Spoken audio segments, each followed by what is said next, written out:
ओम श्री गणेशाय नमः। ओम श्री सरस्वत्यै नमः। ओम श्री गुरुवे नमः। सरस्वती मया दृष्ट्वा वीणा पुस्तकधारिणी अंशवाहन संयुक्ता विद्यादानं करोतु मे। अंशवाहन संयुक्ता विद्यादानं करोतु मे। अंशवाहन संयुक्ता विद्यादानं करोतु मे। चेतन वंश चिराग चरण संस्कृति सेतु चेतन वंश चिराग चरण चेतन वंश चिराग के चरण है संस्कृति सेत। पाद पद्म की वंदना 84 हर लेत। पाद पद्म की वंदना 84 हर लेत।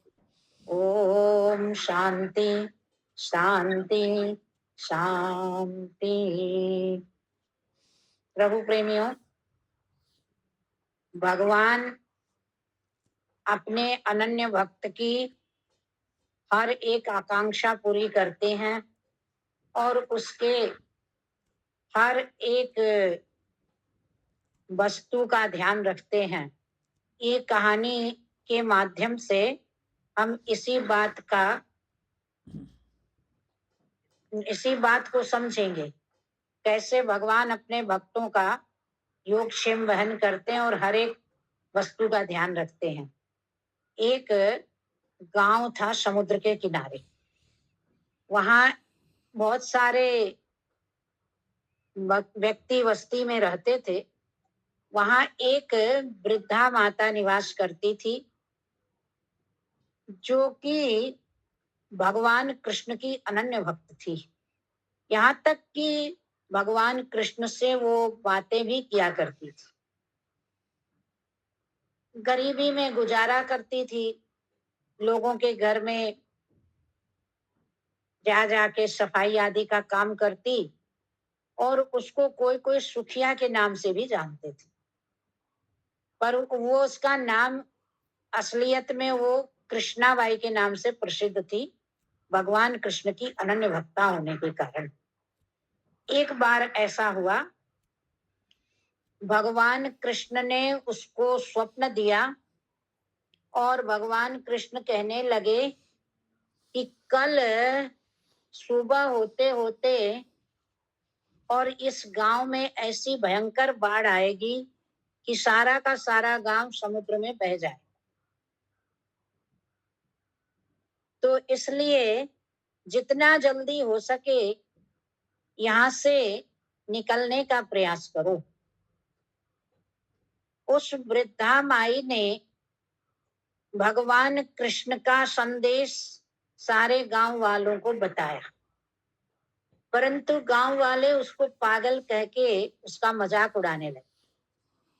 अब वो वृद्धा माई जो है, एक बैलगाड़ी तैयार करी और उसमें अपना सारा सामान बांध के रख लिया और वहां से चल पड़ी।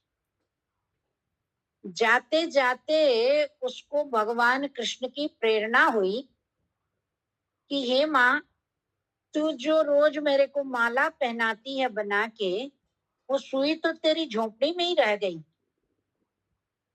अब वो बैलगाड़ी वाले से कहती है, बोले जल्दी चल, वो सुई के बिना मैं माला कैसे बनाऊंगी। अब वो वापस जब आई तो देख के गांव के लोग हंस रहे। बोले देखो, अब इसको यहाँ सुई मिलेगी, इसका तो दिमाग एकदम ही फेल हो गया। ऐसे करके वो लोग उसका मजाक उड़ाने लगे। परंतु वृद्धा माई ने किसी की बातों पर ध्यान नहीं दिया और वो अपनी झोपड़ी में गई तुरंत, और जाकर के जो तिनके वगैरह थे उसमें से वो अपनी सुई खोजने लगी। तो भगवान की प्रेरणा से उसको वो सुई मिल गई। अब वो सुई लेकर के बैलगाड़ी वाले से बोली, बोली अब जल्दी चलो यहाँ से। अब बैलगाड़ी पर सवार होके वो सुई लेके जैसे ही अपने गांव से बाहर निकली, और इतने में ही क्या हुआ कि भयंकर बाढ़ आ गई और समुद्र में सारा का सारा गांव समा गया। कहते हैं लगता है कि वो सुई जब तक थी उस गांव में तब तक भी वो गांव बचा हुआ था।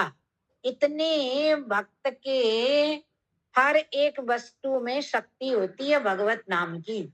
इस उदाहरण से ये सिद्ध हो गया कि भगवान अपने छोटी से छोटी वस्तु का भी भक्त का ध्यान रखते हैं और भक्त के पीछे सबका कल्याण करने की भगवान सोचते हैं। पर जीव का यदि दुर्भाग्य हो तो भगवान का संकेत उसको समझ में नहीं आता।